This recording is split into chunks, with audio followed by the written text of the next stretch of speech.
நாளைக்கான வீடியோ தாங்க வந்திருக்கு. வீடியோ வந்து சூப்பரா இருந்துச்சு அப்படின்னு தாங்க சொல்லணும். அதாவது அந்த செயின் இருக்குல்ல, பரம்பரை செயின். அந்த செயினுக்கு வந்து வீட்டுக்குள்ளேயே போட்டி நடத்துறாங்க அப்படின்னு தாங்க சொல்லணும். அப்ப பார்த்தா நம்ம இந்திராவ வந்து ஜெயாவும், ராகினி வந்து அவமானப்படுத்திக்கிட்டு இருக்காங்க அப்படின்னு தாங்க சொல்லணும். அதெல்லாம் பார்க்கறதுக்கு முன்னாடி சேனல மட்டும் மறக்காம லைக் அண்ட் சப்ஸ்கிரைப் மட்டும் பண்ணிருங்க. ஃபர்ஸ்ட் எடுத்தோனே ஜெயா தான் பேசிக்கிட்டு இருக்கிற மாரி தான் காட்டிக்கிட்டு இருக்காங்க. இது நம்ம குடும்பத்தோட வந்து பரம்பரை செயின். இத வந்து என்னோட மருமகள்கள் யாருக்காவது 4 பேத்துக்கு நான் யாருக்காவது ஒரு ஆள் குடுக்கணும்னு நெனைக்கிறேன். அது வந்து அப்படியே குடுக்க முடியாது. அவங்களுக்கு ஏதாவது வந்து போட்டி நடத்தணும். அந்த போட்டியில வந்து யார் வின் பண்றாங்களோ அவங்களுக்கு தான் அந்த செயின வந்து நான் குடுக்க போறேன் அப்படிங்கிற மாரி சொல்றாங்க. அடுத்து வந்து ஒரு அதிர்ச்சியான தகவல் சொல்றாங்க. இந்த போட்டியில வந்து நான் தான் நடுவர். நான் மட்டும் கிடையாது. என் கூட சேர்ந்து ராகினி இருப்பா. ராகினி வந்து உங்கள கண்காணிச்சுக்கிட்டே இருப்பா. சரியா? அவ சொல்றதும் இந்த போட்டியில வந்து எடுத்துக்கப்படும் அப்படிங்கிற மாரி வந்து ஜெயா சொல்றாங்க. எல்லாருமே ஷாக் ஆயிடுறாங்க. ஐயோ! இவங்களா அப்படின்னு சொல்லிட்டு ஷாக் ஆகி பார்த்துக்கிட்டு இருக்காங்க. அப்போ வந்து ராமச்சந்திரன் வந்து சொல்றாரு, நானும் இந்த போட்டியில் நடுவர் தான். நானும் உங்களுக்காக சப்போர்ட் பண்ண போறேன் அப்படிங்கிற மாரி சொல்றாங்க.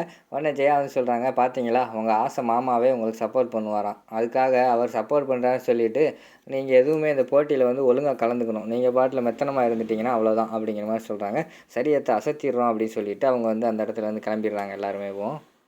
அடுத்த சீனில் பார்த்துக்கிட்டிங்கன்னா நம்ம இவர் வந்துடுறாரு. வெற்றி வந்து என்ட்ரி கொடுத்துட்றாரு. அம்மா அத்தை அப்படின்னு சொல்லிட்டு எல்லோரும் என்ட்ரி கொடுக்குற மாதிரி என்ட்ரி கொடுத்துட்டு இருக்காரு. அந்த பக்கம் பார்த்தா ஆல்ரெடி வந்து போட்டி ஆரம்பிச்சிருச்சு இவங்களுக்குள்ள, அதாவது மருமகளுக்குள்ள. எல்லாருமே 4 பேர் பேசிக்கிட்டு இருக்கிற மாதிரி காட்டுறாங்க. நம்ம 4 பேர் வந்து இப்போ வந்து ஒத்துமையாக தான் இருக்கோம். அதுக்காக வந்து அந்த செயின் வந்து ஒரு ஆளுக்கு தான் கிடைக்கும். அதனால் வந்து நம்ம யாருமே விட்டு கொடுக்கக்கூடாது. நம்ம வந்து தனித்தனியாக போட்டி போடுவோம் அப்படிங்கிற மாதிரி சுபா கேமா எல்லாம் சொல்கிறாங்க. சரின்னு சொல்லிட்டு இந்திரா காவியா எல்லாருமே சொல்லிடுறாங்க. அந்த நேரத்தில் வந்து நம்ம இருவர் வெற்றி வந்துடுறாருல. வெற்றி வந்த உடனேயும் வாடா உனக்கு இப்போ தான் அந்த வீட்டுக்கு வர தோணுச்சா, உன் பொண்டாட்டி வந்து மாசமா இருக்கா, அதை கூட பார்க்காம நீ பாட்டில் வேலைன்னு இருக்கியேடா அப்படிங்கிற மாதிரி ஜெயா சொல்கிறாங்க. அம்மா என்ன பண்ணுறதுமா, நான் நேற்றே வரணும்னு நினச்சேன், சந்தர்ப்ப சூழ்நிலையால் வர முடியாமல் போயிடுச்சு. ஹேமா வெங்காயம் சொன்னோடனே ஹேமா திடுத்துன்னு ஓடி வராங்க. ஹேமாவை பார்த்தோன்னே ஹேமா என்ன இப்படி ஓடி வந்துக்கிட்டு இருக்க, இந்த நேரத்துலலாம் நீ அமைதியாக இருக்கணும், இப்படியெல்லாம் ஓடக்கூடாது அப்படிங்கிற மாதிரி வந்து நம்ம இவர் சொல்கிறாரு, வெற்றி சொல்கிற மாதிரி காட்டுறாங்க. சரி உட்காருங்க அப்படின்னு சொல்லிட்டு எல்லாருமே சந்தோஷமாக பேசிக்கிட்டு இருக்காங்க. அந்த நேரத்தில் இந்திரா வந்து சரி எல்லாருமே பேசிக்கிட்டு இருக்காங்க, நம்ம போய் அத்தைக்கு வந்து ஒரு க்ரீன் டீயை போட்டு கொண்டு வந்து அசத்திடுவோம் அப்படின்னு சொல்லிட்டு அவங்க கிச்சனுக்கு போகிற மாதிரி காட்டுறாங்க. அடுத்து இந்த பக்கம் பார்த்தா காவியா வந்து எல்லோரும் இங்கிட்டு இருக்காங்களா, நம்ம போய் மாமாவுக்கு ஒரு டீயை போட்டு கொடுத்து அசத்திடுவோம் அப்படின்னு சொல்லிட்டு அவங்க அந்த பக்கம் போகிற மாதிரி காட்டுறாங்க. இங்கிட்டு பார்த்தா சுபா வந்து நம்ம எல்லாத்துக்கும் டீ கொடுத்துருவோம் வழக்கம் போல் அப்படின்னு சொல்லிட்டு அவங்களும் எல்லாருமே வந்து கிச்சனுக்கு வேகமாக போகிற மாதிரி காட்டுறாங்க. பார்த்தா அங்கே எல்லாருமே டீ போட ஆரம்பிச்சிடுறாங்க தனித்தனியாக. கடைசியில் பார்த்தா ஹேமா மட்டும் நின்றுக்கிட்டு இருக்காங்க.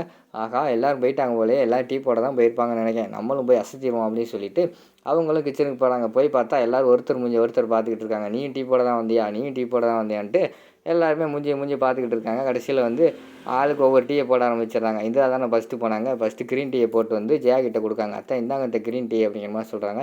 இங்கே பாரு எனக்கு இதெல்லாம் பிடிக்காது, வித்தியாசமாக செய்கிறதெல்லாம் எனக்கு சுத்தமாக பிடிக்காது அப்படிங்கிற மாதிரி சொல்கிறாங்க. ஏன் அத்தை என்னாச்சு அப்படிங்கிற மாதிரி கேட்டவொடனே எனக்கு நார்மலாக டீ போட்டாவே போதும், இது என்ன க்ரீன் டீ அப்படிங்கிற மாதிரி கேட்டுட்டு இருக்காங்க. அத்தை இதுவும் நார்மல் டீ மாதிரி தான் அத்தை, இதில் எல்லாம் நிறைய சத்து நிறைஞ்ச பொருள் எல்லாம் இருக்குது அப்படிங்கிற மாதிரி சொல்கிறாங்க. அதெல்லாம் எனக்கு வேண்டாம், அதை நீயே வச்சுக்கோ அப்படிங்கிற மாதிரி சொல்லிவிட்டு இந்திராவை வந்து ஜெயா வந்து அவமானப்படுத்திடுறாங்க. அந்த பக்கம் பார்த்தா காவியா வந்து டீ போட்டு கொண்டு வந்து கொடுக்காங்க. மாமா இந்தாங்க மாமா டீ குடிங்க அப்படின்னு சொல்லிட்டு அவர் குடிச்சு பார்த்தோன்னே அம்மா சூப்பராக இருக்குமா டீ அப்படின்னு சொல்லிட்டு வாயை வச்சுட்டு சும்மா இருக்காமல், அதாவது சீனியெல்லாம் தூக்கலாக போட்டு சுகர் சூக்கலாக போட்டிருக்கம்மா அப்படிங்கிற மாதிரி சொன்னது. சுகர் தூக்கலாக இருக்கா, ஏய் காவியா மாமாவுக்கு தான் சுகர் இருக்குன்னு தெரியுமில்ல, நீங்கள் எதுக்கு இப்படி சுகர் தூக்கலாக போட்டு வந்து கொடுத்துருக்கா, ஏங்க நீங்களும் அந்த டீயை வந்து குடிச்சிக்கிட்டு இருக்கீங்க, டீயை கொடுங்க முதல்ல அப்படின்னு சொல்லி டீயை பிடிங்கிடுறாங்க.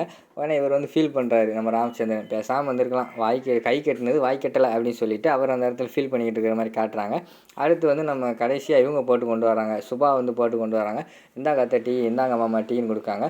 அந்த டீயை குடித்த உடனே தான் ஜெயா சொல்கிறாங்க, டீ சூப்பராக இருக்குது, அதாவது இஞ்சி ஏலக்காய் எல்லாமே தூக்கலாக போட்டு எல்லாமே கரெக்டாக ஸ்ட்ராங்காக போட்டு வந்திருக்கு, சூப்பராக இருக்குது அப்படிங்கிற மாதிரி சொல்கிறாங்க. உடனே வந்து ராகினி சும்மா இருக்காம, அத்தை யார் சுபா நீங்கள் பார்த்து வளர்த்த பிள்ளை, அதனால் அவள் நீங்கள் பண்ணுற மாதிரி தான் பண்ணுவான், இப்போ 2 பேர் வந்துட்டாங்களே அவங்களால தான் குடும்பமே கெட்டு போச்சு அப்படிங்கிற மாதிரி சொன்னேன். ராமச்சந்திரன் வந்து இங்கே பாரு டீ நல்லா இருந்தால் நல்லா இருக்குன்னு சொல்லு, நல்லா இல்லைன்னா நல்லா இல்லைன்னு சொல்லு, அதை விட்டு தேவையெல்லாம் பேசிக்கிட்டு இருக்காது அப்படிங்கிற மாதிரி சொல்கிறாங்க. அதான மாமா நீங்கள் சப்போர்ட்டுக்கு வருவீங்கன்னு பார்த்தேன், இந்த வந்துட்டீங்களா அப்படிங்கிற மாதிரி சொல்கிறாங்க ராகினி. அடுத்த சீனில் வந்து உள்ள நம்ம வெற்றி வந்து பேசிக்கிட்டு இருக்க மாதிரி தான் காட்டிக்கிட்டு இருக்காங்க. சாரி என்னால் வர முடியலை அப்படிங்கிற மாதிரி வந்து ஹேமா கிட்ட சொல்லிகிட்டு இருக்காங்க. ஹேமா வந்து என்னங்க நேற்று நீங்கள் வந்தால் கூட குழந்தையோட ஹார்ட் பீட்டாக கேட்டிருப்பீங்க அப்படின்னு சொல்கிறாங்க. இப்போ நான் கேட்குறேன் அப்படின்னு சொல்லிட்டு வயிற்றில் காது வச்சு கேட்காங்க. என்னங்க கேட்டுச்சா அப்படிங்கிற மாதிரி சொல்கிறாங்க. கேட்கலையே அப்படிங்கிற மாதிரி சொல்லிகிட்டு இருக்காங்க. கேட்காது நேற்றே வந்திருக்கணும் அப்படின்னு சொல்லிட்டு ஃபீல் பண்ணிக்கிட்டு இருக்காங்க. சரி காசெல்லாம் கரெக்டாக கட்டிட்டியா அப்படிங்கிற மாதிரி வெற்றி கேட்காங்க. உடனே நம்ம ஹேமா வந்து உண்மையை சொல்லிடுறாங்க. இல்லைங்க காசு வந்து காணாமல் போயிடுச்சு அப்படிங்கிற மாதிரி கேட்டோன்னே அவர் ஷாக் ஆகிடுறாரு. என்ன சொல்கிற காசு காணுமா அப்படிங்கிற மாதிரி சொன்னோடனே ஆமாங்க தேடி பார்த்தோம் எங்கேயுமே இல்லை, கடைசியில் பார்த்தா ராகினி அத்தை ரூமில் இருந்துச்சு, அவங்க ஏன் காசுன்னு சொல்லிட்டாங்க, கடைசியில் காசுக்கு என்ன பண்ண அப்படிங்கிற மாதிரி கேட்காங்க. காசு செந்தில் மாமா கொடுத்துட்டாருங்க அப்படிங்கிற மாதிரி சொல்கிறாங்க. சரி விடு பார்ப்போம், இன்னும் நிறைய செலவு பண்ண வேண்டியிருக்கு எவ்வளவோ அப்படின்னு சொல்லிட்டு அந்த மேட்டரை வந்து விட்டுறாரு வெற்றி. அடுத்து இந்திராவுக்கு வந்து அந்த ஒரு அக்கா இருந்தாங்கல்ல அங்கே ஐஏஎஸ் ஆஃபீஸில், அந்த அக்கா வந்து கால் பண்ணுறாங்க. என்னம்மா இன்னும் வரல அப்படிங்கிற மாதிரி கேட்காங்க. அம்மா ஒரு வாரம் லீவு அப்படிங்கிற மாதிரி இந்திரா சொல்கிறாங்க. அம்மா நீங்கள் வராதனால இங்கே கலெக்டர் ஆஃபீஸ் எல்லாம் பழைய மாதிரி மாறிக்கிட்டு இருக்குமா, சீக்கிரமாக வாங்க அப்படின்னு சொல்லிக்கிட்டு இருக்காங்க. அந்த நேரத்தில் வந்து ஜெயா வந்துடுறாங்க. ஜெயா வந்தோடனே என்ன சாப்பாடு பொங்குற நேரத்தில் ஃபோன் பேசிக்கிட்டு இருக்க, இதுவும் போட்டியில் சேர்க்கப்படும். எப்போயாவது சும்மா வந்து சாப்பாடு பண்ணும்போது ஃபோன் பேசி பார்த்துருக்கியா, ஒழுங்காக போய் சாப்பாட்டு வேலையை பாரு அப்படின்னு சொல்லிட்டு அவங்க போயிடுறாங்க. சரின்னு சொல்லிட்டு இந்திரா வந்து பிறகு கூப்பிட்றேன் அப்படின்னு சொல்லி சாப்பாடு பண்ண போயிடுறாங்க. அடுத்த சீனில் சாப்பாடு பண்ணிவிட்டு எல்லாம் உட்காந்துருக்காங்க. சாப்பிட்டுட்டு சூப்பராக இருக்குது சாப்பாடு அப்படின்னு சொல்லிட்டு நம்ம ராமச்சந்திரன் சொல்கிறாங்க. மாமா உங்களுக்கு பிடிச்சா மட்டும் போதுமா சாப்பாடு, இந்திரா சாப்பாடு எனக்கும் அத்தைக்கும் சுத்தமாக பிடிக்கவே இல்லை அப்படிங்கிற மாதிரி சொல்கிறாங்க. உடனே ஜெயா அதுக்கு ஏற்ற மாதிரி, ஆமாங்க எனக்கு சாப்பாடு பிடிக்கவே இல்லை, சுபா நீ எனக்கு நல்லா மோர் கடைஞ்சி என் ரூமுக்கு எடுத்துகிட்டு வா அப்படின்னு சொல்லிட்டு விறுவிறுன்னு சாப்பிடாம அந்த இடத்துல இருந்து எழுந்திரிச்சு ரூமுக்கு போகிற மாதிரி காட்டுறாங்க. இந்திரா வந்து ஃபீல் பண்ணிக்கிட்டே நின்றுட்டு இருக்கிற மாதிரி காட்டுறாங்க. அதோட பார்த்தீங்கன்னா அந்த எபிசோட் வந்து முடிச்சிடுறாங்க.